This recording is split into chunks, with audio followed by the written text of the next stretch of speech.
puting sasakyan.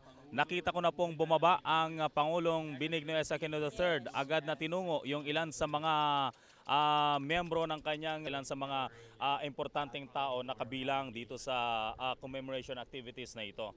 Ayan. Alam mo, George, kung nakikita nga natin, no, for how many years at saka for how many different administrations na umupo dito sa ating gobyerno, makikita natin na etong kay Pangulong Aquino is kakaiba. Kakaiba rin yung kanyang sinasabi nating styles, yung approach niya, hindi lang sa economics, but then mismo sa challenge ng pagkakaisa, especially kapayapaan, ano?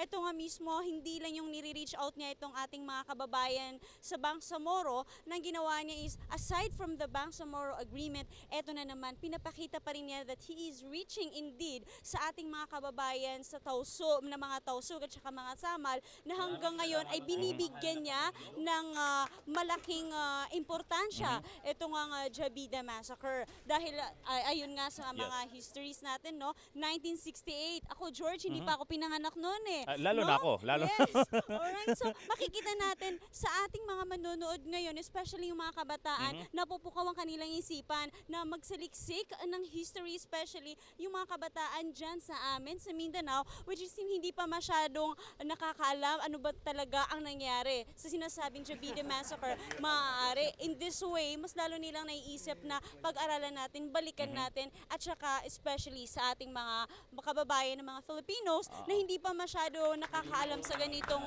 pangyayari, mas lalong magkakaroon sila ng ideya.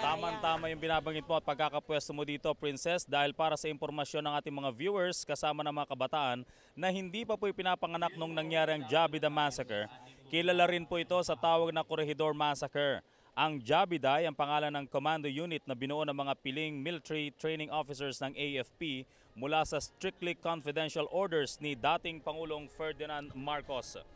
At ang plano ay mag-recruit ng tinatayang 200 Tausug at Ito ay ang Operation Merdeka o Operation Freedom. Real heroes. So we thank you, Lord, for their presence, and we continue to pray plans. His Excellency President Benigno Simeon C. Aquino.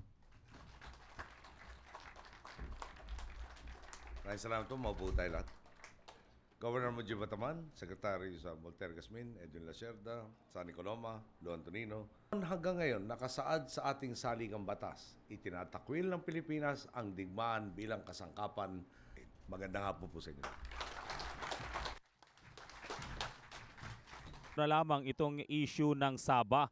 Ayon sa gumagamit sa mga kababayan natin ay ito anya ang hindi na dapat pang maulit o hindi dapat mangyari lalong-lalo na sa ating mga kababayan. Kaya una pa lang ay iniutos na niyang pauwiin ang mga nagtungo doon at makipag-usap o bumalik sa negotiating table upang hindi na magkaroon pa ng kaguluhan at madamay ang marami nating mga kababayan. Napakalaga.